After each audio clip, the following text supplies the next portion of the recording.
In this video, I'm going to cover the framework in order to heal from sexual trauma. Our sexual energy is our raw creative energy, and this is the core and the foundation of our power. Whenever we reclaim this energy and we integrate it back into our being, then we have reclaimed our right to say no and a right to say yes to the things that we want to create in life.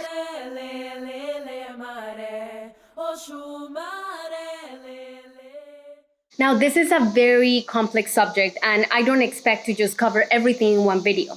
But I wanted to provide a framework because once we have the understanding that there is a framework and healing is possible, then we can actually begin the process knowing that there is a light at the end of the tunnel.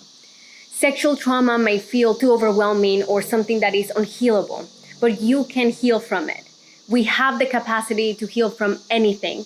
So it is my intention and hope that this video gives you some clarity on the different steps and different layers that we go through whenever we're healing from something as complex and as painful as sexual trauma. If you'd like to learn more about feminine empowerment, please make sure to subscribe to my channel. I am a feminine empowerment coach and a plant medicine facilitator, and I work with women that have been doing their healing work but are having difficulty birthing that into reality and deepening their process and their capacity to love. And one of the common themes that I've noticed with clients and then also in my personal life, with my friendships and every woman that I've known is that at some degree, we all have this deep wound of sexual trauma. It doesn't necessarily mean that it happened to ourselves, but sometimes it's ancestral trauma or things that have been going generation after generation in the past, and we still have some of those energetic imprints. Whenever we've experienced sexual trauma, this blocks our creative, raw sexual energy, which is the energy that constitutes everything in life, is the energy that we use in order to manifest the dream reality that we want, to create our dreams, to be, to express, to speak. So healing this specific wound is one of the most important and powerful reclamations that we can do as women. Now, I'm going to cover what constitutes a sexual trauma, what is the healing framework and the different steps that a person goes through whenever they're healing from this, and also how to reframe and reclaim your power so you can actually create and begin living a life that feels safe and beautiful and divine for you. Now, to set the groundwork for this discussion, I like to cover what is sexual trauma. So trauma is the response, the emotional response that we had towards a traumatic event. And a traumatic event, it's something that we experienced that left a very strong emotional reaction, negative emotional reaction in our being.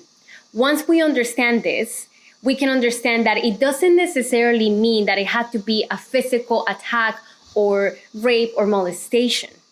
Sexual trauma can be created whenever we experience something that did not feel good, that left a very emotional reaction, even if there was no physical touch there.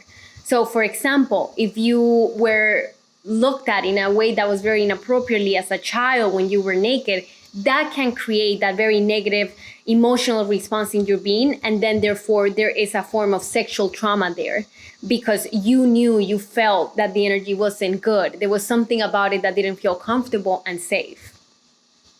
Another example could be if you didn't want to be intimate with someone, but then it was safer for you to say yes than to say no, or you were afraid of saying no because you didn't know how the person was going to react, so you convinced yourself that you were going to be intimate with this person. That can leave a traumatic response in the body because the body didn't want to have that experience, yet somehow it was received. So a lot of the times we can justify these behaviors and put the blame onto ourselves as to, well, I shouldn't have been there and I wore this, or I agreed to go to this person's house or whatever. And for as long as we do that, there isn't the opportunity for healing. And in order for us to heal, we need to acknowledge what happened and reconnect with our innocence. Know that we didn't know that we were doing the best that we could in that moment, and it is not our fault. And I'm not trying here to find who's the guilty party or not. The goal here is for you to heal from it, for you to release yourself from that emotional imprint, from that traumatic event, so you can reclaim your sexuality and your power and create the life that you want to create. Sexual trauma can show up in many different ways. We can be aware of the event that happened, or we can also not be aware of it. If we don't have memory of it, we just have the emotional imprint of it. And if we are aware of it, then we have a story behind the event, and then there is an emotional reaction behind this story. Now, luckily, in order for us to heal, we don't really need to go back into the memory of the event. We just need to release the energy that wasn't processed and felt in order for that energy to be moved, transmuted through the heart, and be able to create more space into your body. So if you feel that you have experienced sexual trauma and you don't have the memories, then don't let that block you from going through the process, because all you have to do is give a voice to the feelings and emotions that are coming up, whether there is a story or there isn't a story. That's not really important whenever we're going through the actual somatic release of it. Although sometimes remembering can bring up more emotions that allow us to release even more. So just trust your body, trust yourself, and trust life that you're being guided to the release of this. Now, the first step to begin your healing process is to recognize and acknowledge what happened. Give a voice to the event. Give a voice to your feelings. Allow yourself to feel the rage, the confusion, the disconnection, the shame, the guilt, and call the events for what they are. Recognize that you not wanting to be intimate with someone and then still doing it because you were afraid of the person's reaction was a traumatic event, and call it out by its name. If you can recognize what it is, then you can heal it, because then you have awareness over this specific event. Part of this process is also reconnecting with the victim, which means reconnecting with your innocence. The part of you that didn't know any better, the part of you that was victimized by the situation or was overpowered, the part of you that felt helpless and felt all of the negative emotions, and it didn't have the resources or tools to know how to process or how to behave or how to react or respond in a specific situation. This part of you is the part of you that experienced the event from the purest perspective, because innocence is unaware of evil. And we all have innocence. It doesn't matter how old you are and what your life story has been. At the core of your being, you are innocent.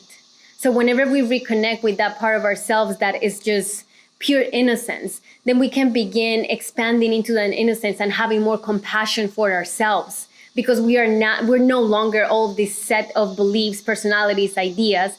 We are just pure awareness. And if you begin identifying with pure awareness, then you can begin growing more compassion for yourself, which is something that's extremely necessary in the healing process, not only for sexual trauma, but whenever you're trying to heal from anything in your life. Now, the second step is the somatic release. So releasing the energy and the stuck trauma that is in your body. But before we even go there, it's very important that you have some tools in place that help you come back into regulation, to calm down your nervous system so you can come back to the present moment and be in your body. This can include meditation, it can include dance, it can include talk therapy, having some sort of co-regulation with somebody that you trust in your life. You have to find out what are the tools that work for you. So research, explore. If you're going through this process right now, then find the resources that you need, the support that you need through a therapist, through a coach, psychologist, a friend, anybody that can help you and be an anchor for you to bring you back into safety. Whenever we have our tools and the resources ready that allow us to come back into regulation, then we can begin going into the somatic release process. The reason why we need to know how to regulate is so we can get ourselves out of the trauma response and back into connection with the self, back into the body, so we can continue going on with life and we're not just stuck back in the past.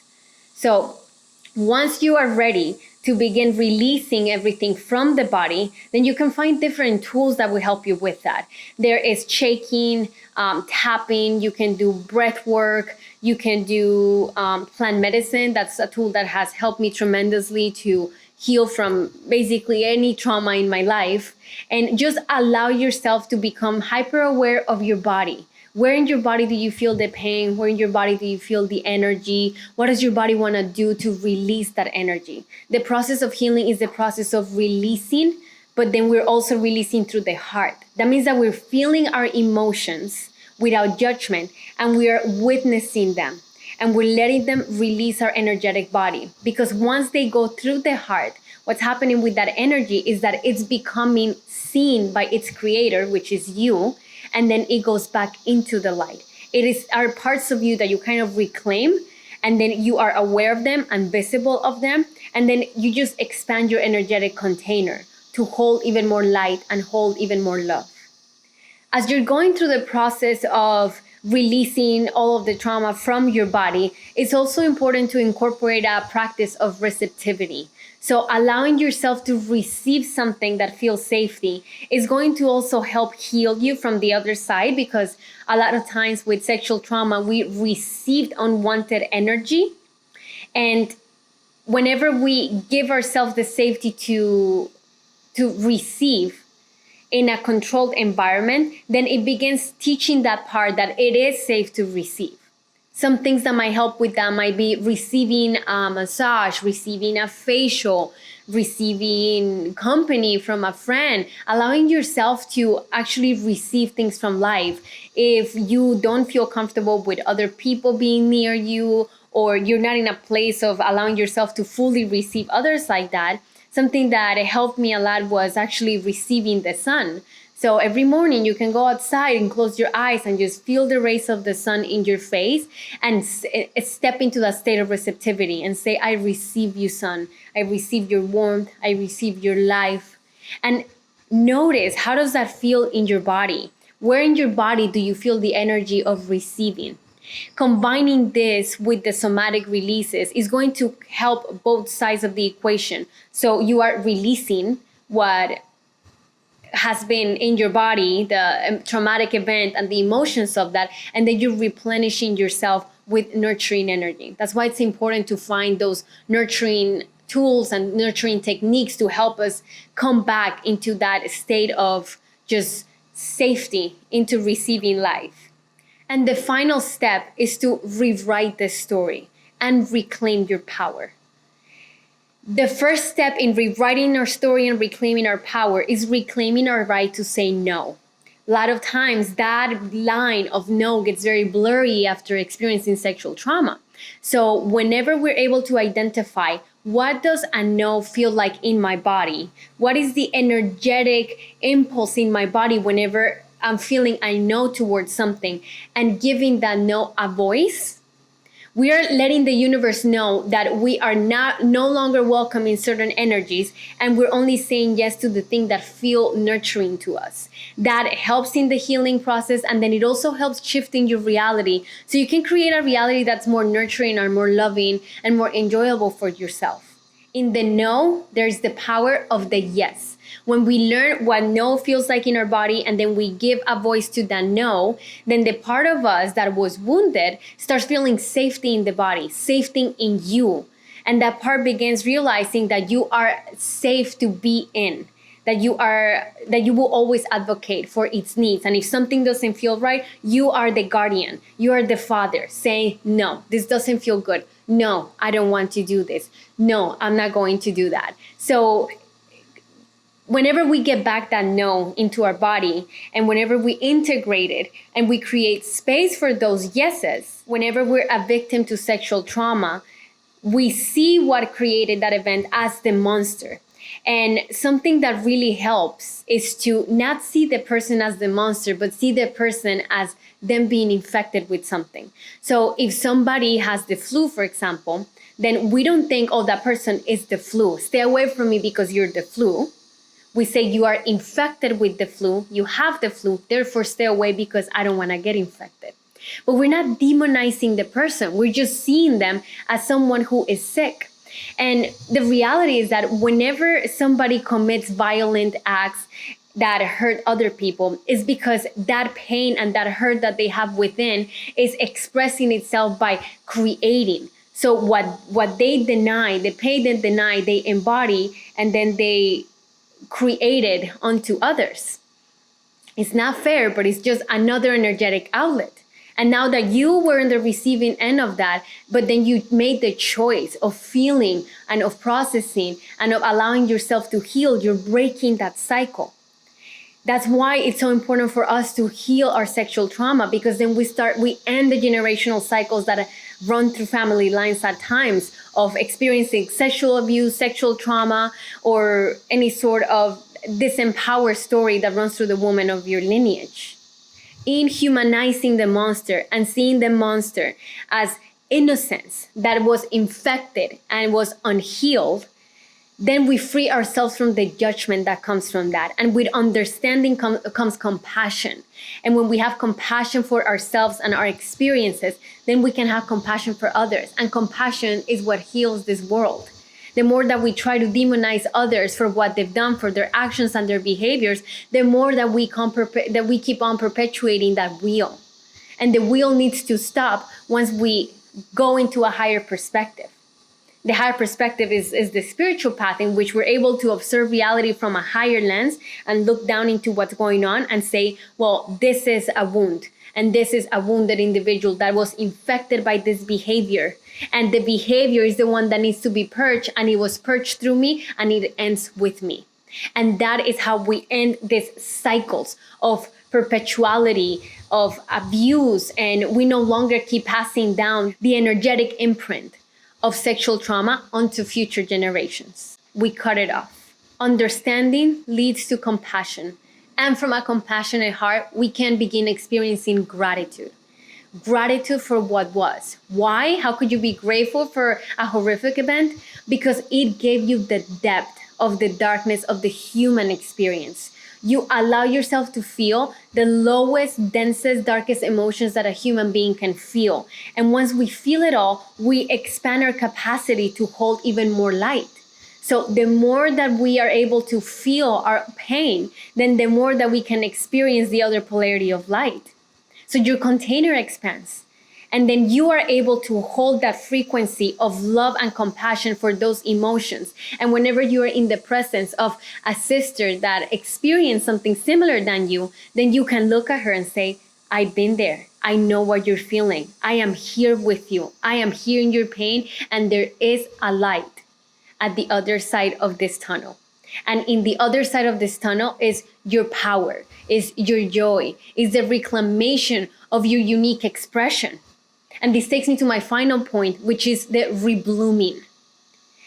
Once we have that power back and we have reconnected with our sexuality, integrated it into our body, and then we have released all of the pain that we have and felt it through the portal of the heart, then we're in a place of allowing ourselves to really come out. Asking yourself the question, who am I? What is it that I want to explore? What is it that I want to express? Let yourself bloom. Let yourself come out so you can witness yourself being. So your own inner masculine can witness your inner feminine in its full expression, in its full beauty. So you can grab your power and reconnect with your sexual energy and then actually give birth to the reality that you want to experience. So you can bring more life into the world, more nurturing into the world, more love into your life. We get to create the reality that we live, but we gotta clean house before that.